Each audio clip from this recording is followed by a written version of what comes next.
vi ia lava Iesu le atua tasitolu pa ia Iesu le Agaalofa Mamana ina ua mawhai no tātou toi maua le nei maafutanga whaafutai lona ao malosi ma lona ao taitai e ale lona whina lofa sa ia leo ma tausi lo soifua ma lo mātou wola a o whianga iai tātou ma whaiwa matiute le nei aso e lefa o mapu mai maota malawa tono tātou ainga ia tātou awe leo le whaapolo ma le whaasangi le atua a wae le lei lava o ia e whaapapau lava lona lofa whaata lofa atu i a inga wo ma paanga o lo mawhaifu o na mafuta mai le nia fiafi ia e mese foi nai tina mata mamantutua ia wa avea lava le nei whaasoa whaawau e whai ma paanga ia fiafi taitase mafuta mai ai ia le ngata le nau la tau sa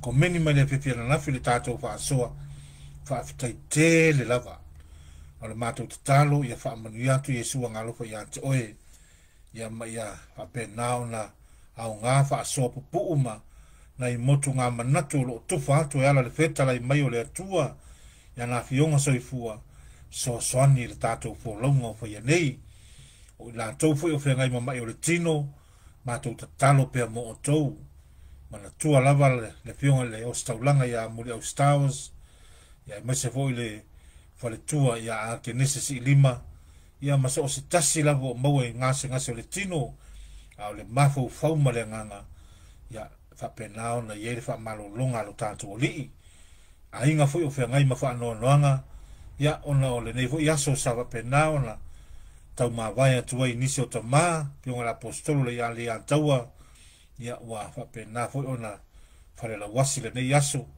ia maise foi nisi o tina ia le ngata le nā o le pionga ya mo siniolo etuale ia le ana walau iele atua le aso nafi ia mātou talo lava mo a inga woma au mea mamai o i la tau ua whailangi le wholaunga ia wha mawhanawhana ina o tau le whinangalo lofo lo tātou atua ia pa au le tātou malanga ma le wholaunga tātou tāma moe puno wai mo le lumanai ai wha ngalo mea ua tua nai pe upo la apostolo Paulo ia wa o i la tau le aso le nei ia o tātou tai au melea ta walo tātou ta pena hui o tātou masauni la lava le taime wala au mai Iesu Agaalofa ia o tātou sauni e fo i atu le maputanga e whaapapau mai ia me leanga le toi toa o lo pulo wa tuai ia awa walo le pas melea ia taua ina ia au ngale ne wha moe e soani ma wha manatu pea lava pea o le upu e tātou te masani ei whamele apostolo Paulo o le taulongo longo a tupu e le whaatua a le whaatua e tupu i le fionga pa ia le atua taulongo longo le fionga pa ia le atua tupu e le whaatua ia a wa a le fose taulongo longo ia wa mate lo tātou whaatua a le nefiafi ia alo meia se i tātou whaafonga fwoi whaalongo le whetalai mai o le alii mo i tātou e vangalia le nei aso o le vangalia Mataio mta pusfuru ma le ono o le fai pusfuru tolu e o le sfuru ma le iwa ia o le tusfai taua lau i loa masilafia ia o no le aso le nei o le wha ataua i le Ekalesia le surufanga ia pope leo mua sangato leo mua po sangato leo le sili Saint Leo the Great ia Mataio sfuluono pa e pusu tolu sfuluipa wa maliu watu Iesu ila wile ele o kaisaraia Filipo ona pesili atu waile o ia i ona soo se hale upo tangata ile atali o le tangata po ai ato fai mai e lea o le upo isi o Ioane le papatiso a o isi o Elia a o isi o Yeremia po se tasi o le au profeta feta la yantu leo Iesu ya te ilantu a o tou sara to upu ya tau po ai tali mai leo Simona Peteru fa pe mai o le keriso o le alo o le atua soifua tali atua leo Iesu fa pe atu ya teia amu ia o Simona Paiona awa ele se tangata na ia faali atu ai i ante oe au lo utama o le langi o te whaiantu i ante oe o Peteru oe o te ante ia e foi la ue Ekalesia lungo le ne papa le mawhai foi e whai to o se oli o na manu malo i ai o te avatu foi i ante oe ki o le malo le langi so o se mea foi e te fusfusia le lalo langi e fusfusia foi lea i le langi o se mea foi e te tatala i le lalo langi tala ina foi lea i le langi o le tala le lei a le alii ke ri soe ia vi ia oe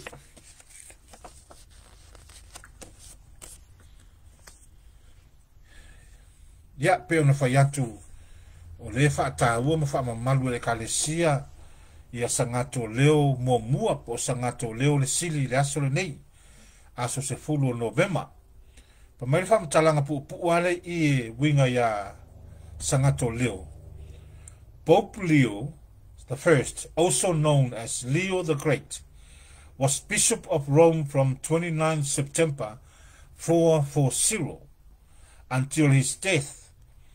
Pope Benedict XVI said that Leo's papacy was undoubtedly one of the most important in the church history. He was a Roman aristocrat and was the first pope to have been called the Great. Ia o le tamapa ia lea o ia le na mua i awe i le whaarupenga lea o le tamapa ia sili ia po o le sangato lea wa awe i le whaarupenga lea o le sangato sili Saint Leo the Great ia ona o le mausalio lona whaatuatua sa whapenao na le malue i le tele o tala inga se ma whaatuatuanga ese le nawa i tau o le senaturi lona 5 lea sa whapena na avei o ia ma epikopo tono o le malo Roma le Vaticano ai na maliu lai laso se fulo Novema i le tausanga e whasa lau no tasi ia a fuala iai lono mingo se meo le luas fulu tasi tausanga le sa avea ia popeleo le mua ia matamapa ia mataitai o le Ekalesia manei fo le talaanga o le nei tamapa ia ai mai se ia o le whaasolonga lea o latou sa o latou se eile no fo sangato Peteru ia po pira le sa ye katou evangelia le faitau le fiafile nei o le tofina Iesu Agaalofa o Peteru e avea ma taitai o le Ekalesia i le amatanga so e tahua la le aso le nei me se fo le faitaunga a wao popeleo le sili o io se tasio fo mai o le Ekalesia Saint Leo the Great, he was a pope and a doctor of the church and was martyred. Sa maliu maritile fo ile nei tamapa ia ono ole moli mawina ole finangalo lofa lo tatou atua. Lono ingala le tau mo fie le soifua i latou na mua i moli maina le finangalo ngā lofa ole atua. A lea wa whaasole no tatou whaataenga malie ina le whaatua ma le tala le lei. A wa tele lava ina whaititia o na awele tatou whaatahua i le tū whaale nganga. A wa tatou fia lava tatou te soifua maola i le tino. So, o le tahua lao le nei aso, o se whafangu ma se whamanatu mo i tatou pe a whaie moni o oe se kerusiano, o oe se katoliko. Ina ia matua mausali lo whaatuatua, ma e tu mau e ala i le tala inga la apostolo, lena tu wha asolo mai e iai le amatanga, lena hi wao lato soifua, i le wha malinyo lato toto, wha penaho na mali liu mali tile ai, ina ia awane i ngata le tala le lele ano whetala Iesu ma polai, e o e wha aso nu uma, ma o hao mea uma na ia whetala i mai ai ate i lato. Ai, peono whai atu ana po, e iei le tala maa nei au te fia wha matala, e whesa o tai le leia ma le evangelio nei aso. Ia e mese o le Ekalesia pe o na Faavaeina lungo o Peteru ma la o apostolo. ile fiafira asonga fua le talatu na po mo fu tanto fa soam ia wa ola u masaniale e mo la fa so ia fa tasi mo wal malos no wal le lungo le YouTube ia po chalu lungo le website le Ekalesia o te fa tala solo ai mo mata fa longo ile au poto o le tuspa ia au doctors or professors theologians o fa au ata mai ia ai o tawa toilai lungo le polo Kelemete o le Jenny home o lo fa yel testimony se tasi o tina e o le tina le so fa ia Katrina Kingsley o le netina na soifua o ye Pakistani o na malanga le o na matu i South Africa mana no foi no winga la fa mai po le tolu na tausanga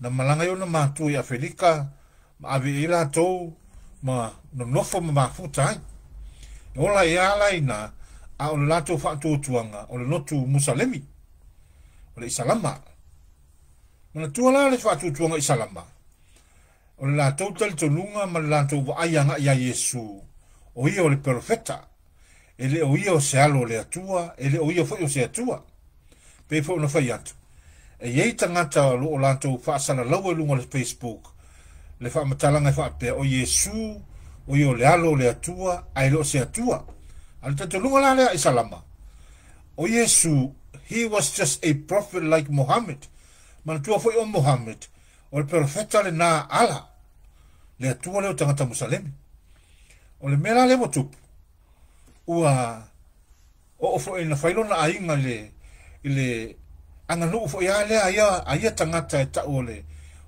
afoi ole fai poi ponga foi e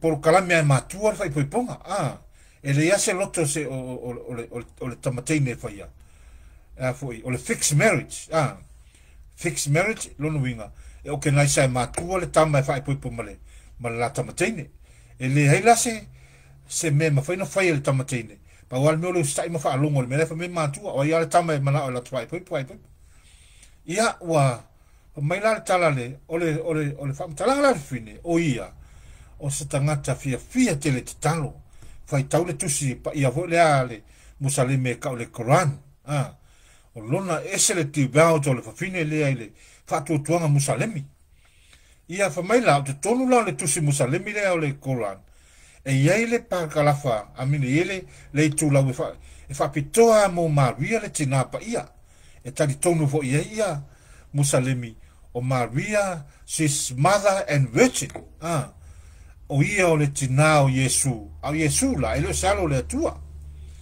ia fa mai la le tele on taimi e fia la fa tau le tu lau le na le fa tau le tina pa ia wa lwa le la ngali o me o sifine o tu pai mana no foi mana la fa no to lua ai wo lem fa na mapulo na mafu fa ua o fia ese me malon to lua ese le polonga o lona ia ona feso ta ilo le ona matu ia Afrika ma i o elon ta mama tongi pasi so ia malan fa no so la holo ia Amerika ia wa o nei la Amerika man no foi bu fa pena fu ona te elon ainga o fa wa ya no fa tu tuanga le musalemi ma o halu lon fa tu tuanga wa mana o ina ia matualo loto hala lona iloa e winga ile il fa tu tuanga musalemi polo isalama ia e ala le na o ise personal relationship ma ala po mena na tala bo mana ona te fie iloa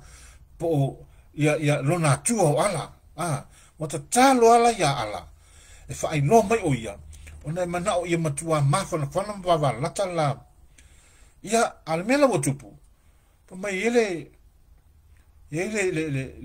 le po na faila na miti ai ola na miti la e matua fa mai tala fa fine ele i moe lai tu so lai mo ini mat ala ala le lilo na mafo fa ma lai ala ato lai ala lo tino no ni mala malama le ile tangata na watu ia te ile porena o Iesu ma Maria na otu mo tu asuluia ia le malama ia wala enela o le mela lo tu por fine wa il fa fini le tu ainga me foi le po mai wanga fai ona ia sensing na le real person o le tua ia bo fai ala me le po uma emiti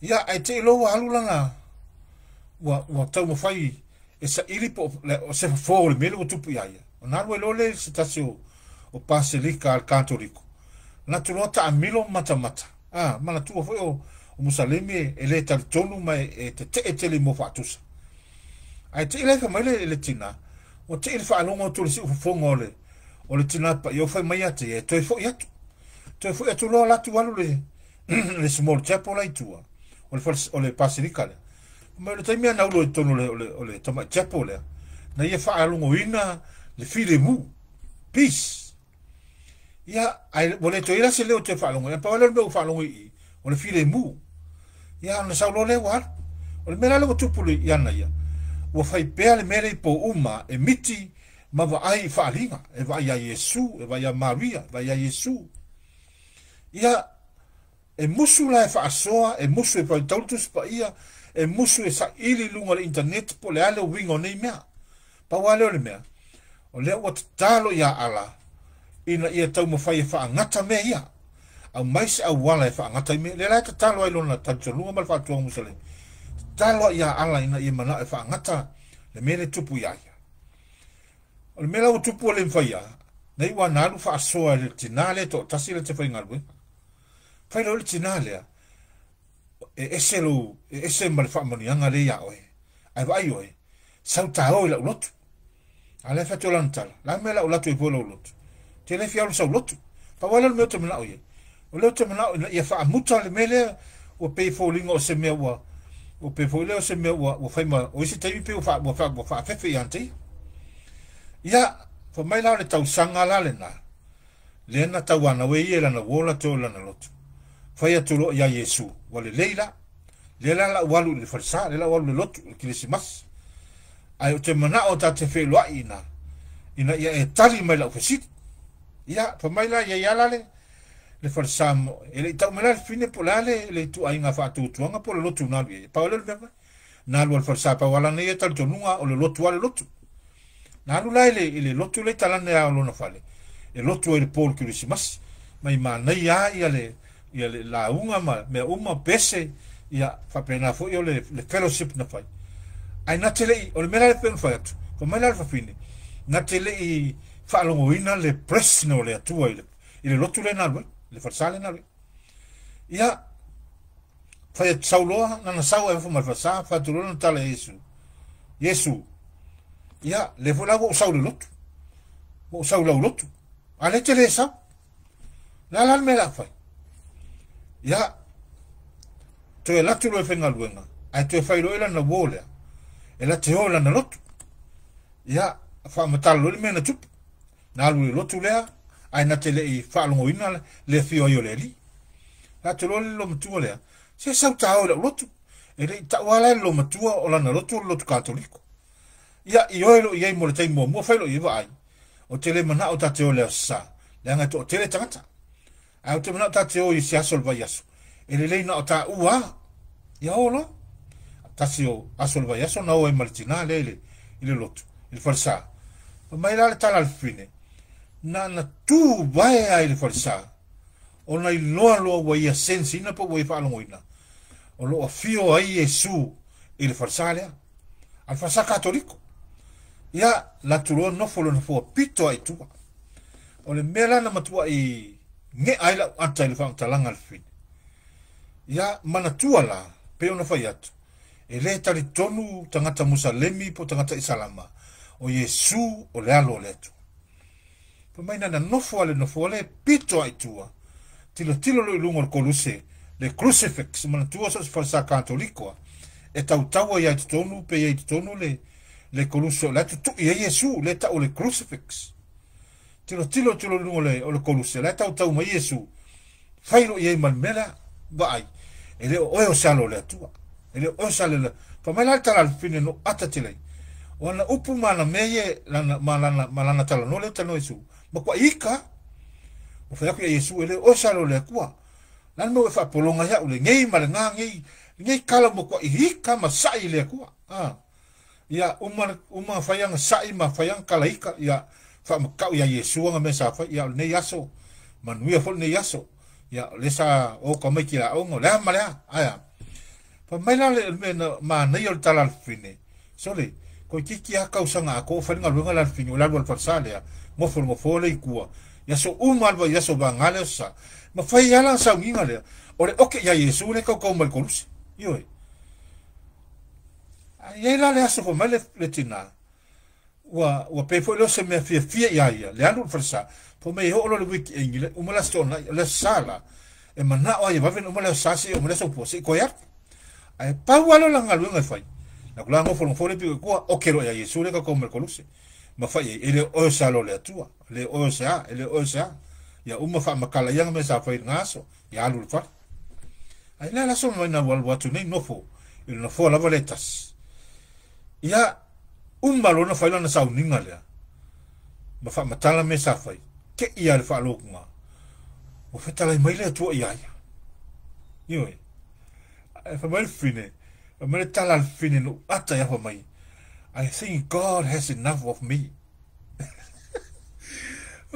Masara boleh la vai le tua ono sai sama okay le ko al fitala nga le tua no fa tia pa mai who are you to tell me who am I and who I am not.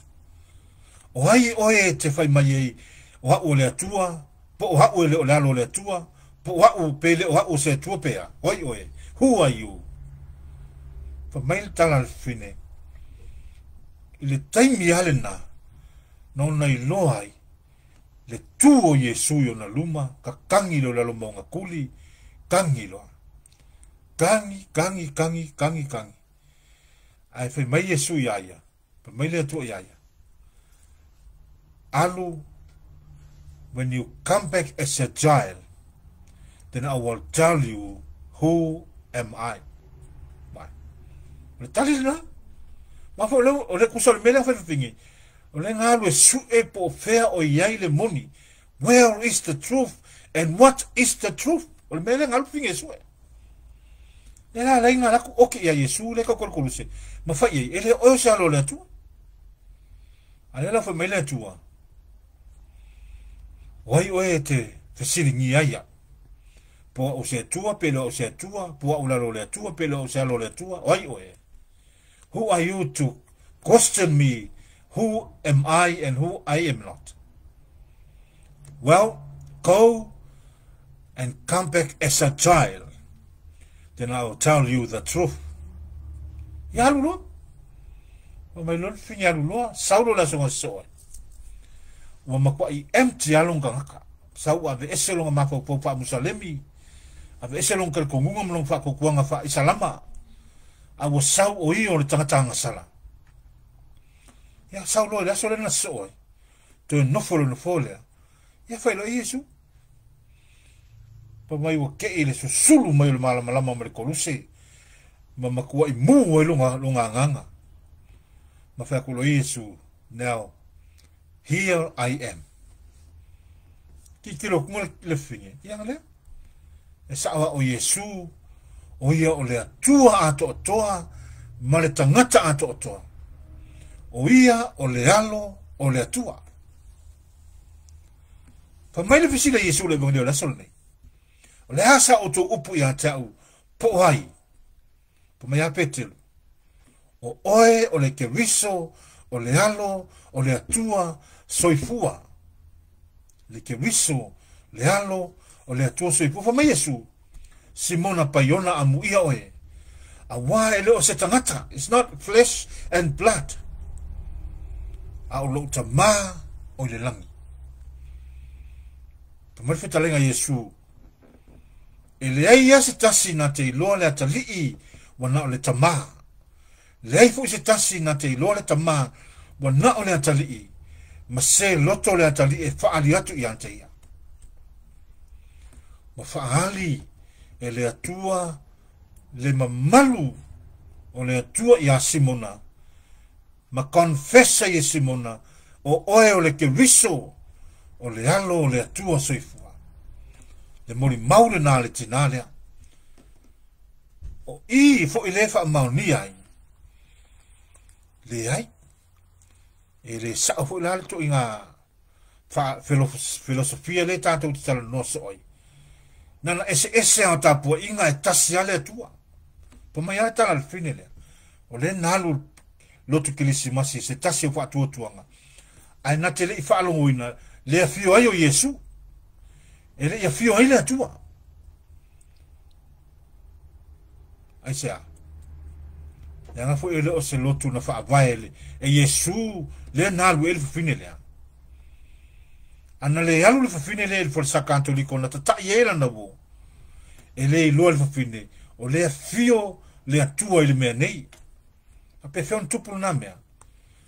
Le tapena kuro la fio fa maho I Iesu Agaalofa. E ala sakala meta le Ekalesia. La mu le mo li mu lua su tu la fitu aso le vayaso. O le fai longa le na o lo so I fua le atua. Laia fio I te tonu le tapena kulu. Pei ona fio le atua I le malu. E ala le ato la au le whenga. Sa tuku I te tonu. Papa maa lua le tu la fono. O le ato poto I a reto ma le to arona. O le whai longa le nao Iesu o le whenga tuai. O I o le upu. O I o le manai o le a reto le ola. O I o le ostaulanga. E wha babau e winga wha tasima me te sateko. Le ala wa fio Iesu o le tapena kulu. E te tonu malu. Katoliko I so sa tafori ke lope. Laia fio hai le atua. E ala le Ekalesia pa ia wha mai Iesu. I le evangelia Mataio lufulu walu. O te iante o tau I aso uma. Sa ia ho le ngata anga o le lalora. Le promisi le na Iesu e ala le Ekalesia. Le tātou te tali sua I aso uma I le unua. Le ala wha melmo le maule tinalea. Le taimi ana tu vai ai le foresa katoliko. Le matua whaalongoina mai loa. God is present here.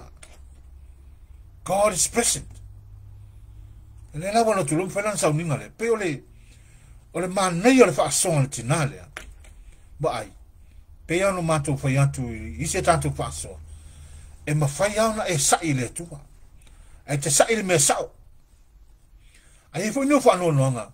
E le fa sanga Iesu Agaalofa ona e complain atu ia. Mala u te ia fa no nga mo maftia. Apena fo sanga ta Faustina. Te lo temi fe sili Faustina. Ma fa atu le tala pa mai Faustina. Iesu ma lielo fina ngalo pe afai wa tele atu le fe sili mne tala. Pa mai kade Iesu Faustina. Lo wa fa fine. Ese ma lo fia. Pe e tala no ma ya ta u le mete mana o ye. Le mana o Iesu, le atua le utangata, o le atua ato ma le tangata ato, e mana o Iesu, e tātou te tala noa, ma fai o ia whaapeo se uo. Ai la le mele sa whael tina lea. E le ialu finge le se aul si ai, nga te le I whai kaunga se kuspa ia, nga te le I whai esa sa I linga I metau religious, I metau whaatu tuanga whaakerisiano I lunga le website, le ese mea.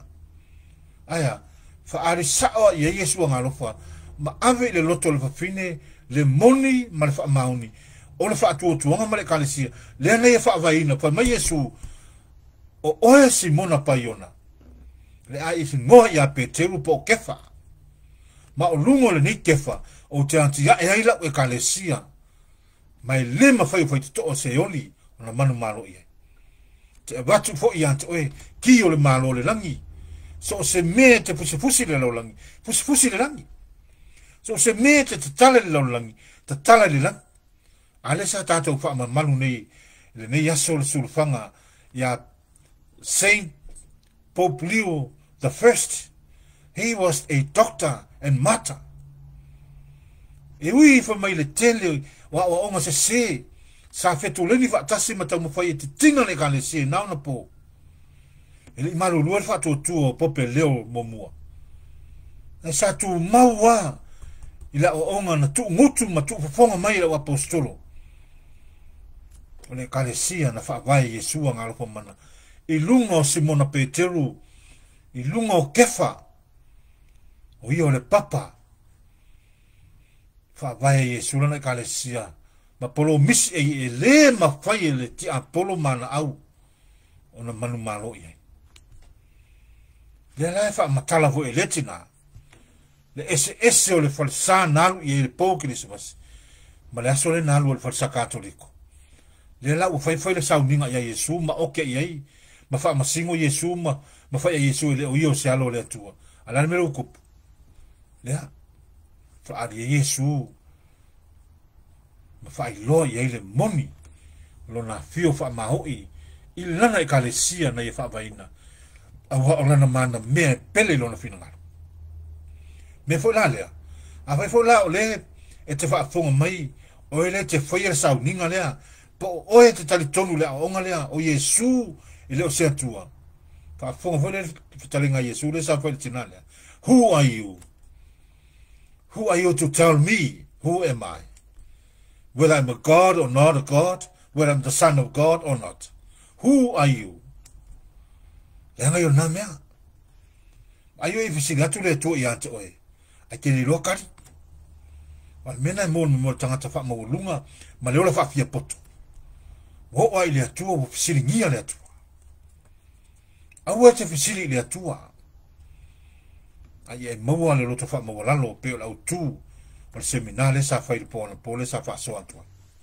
Mai na pawana o le awala e ma fai ona to e fa nau Iesu lo loto i le Krismasi le tatou te anga tu iai pe a fa mawalalo lo loto ma fa nau ele pepe o le Krismasi ona fai leo oe ma tangata fou ia o se tala le nā ma se fa soa le nefiafi ma nai e o na story a fai e te fia mai moa le tau tinunga le tinalna e te maua lunga o le itu lau e tau le journeyhome.com au le ingola nao le tina o Katarina Tinsley o le masina taluaia o ke topa sa fai ele fa asoa le tina le na peia o le aso a lusu tasi o ke topa le sa fai ele fa asoa le tina le lunga le programa le na e tau le journeyhome mele ai fia mai mo ia alu e lunga ina ele ngata ia Katarina ai matua ano ai tangata mai isi fa tuanga o le ho lunga por kalamele ma fai la tau tinunga ile mafu anga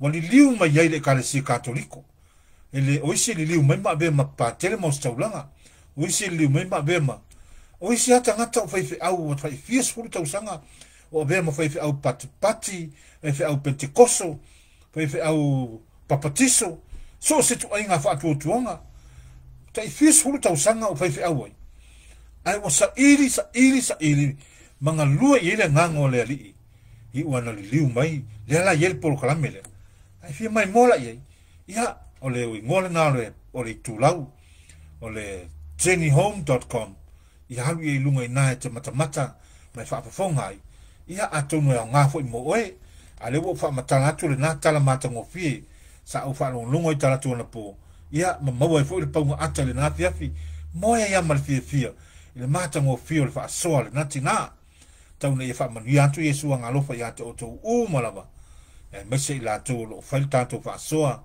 ma la tu wo mai le fiafi ma le fiafi ia lo fa tu fo ile fa tua ma lo loi sa moa o lo ma futa mai pe la pe ma fa ma lo si mai ia mese ainga o lo tapo mai lo tanto tofi ai mese uso ma tu fa fine Australia New Zealand ia alofangia Iesu Agaalofa lo tatou no piai so se tafo ke lope i le fa penao na fa manuia ia te o tou mai tatou uma la tou fo lo fa penao na mafatia le yaso i le fa mawai atu i nei matua pele ma ainga o fai langi tu ngasia ia loto te tele ma fia i le lii wai fa vau lava lo na alofa e tu mawala na mio tonu e le maseua manuia tele malo longo le nei po tatou fe loi foi la fia taiao tatou fai lo koluse so por tama malealo male nga pa ia amene ma amene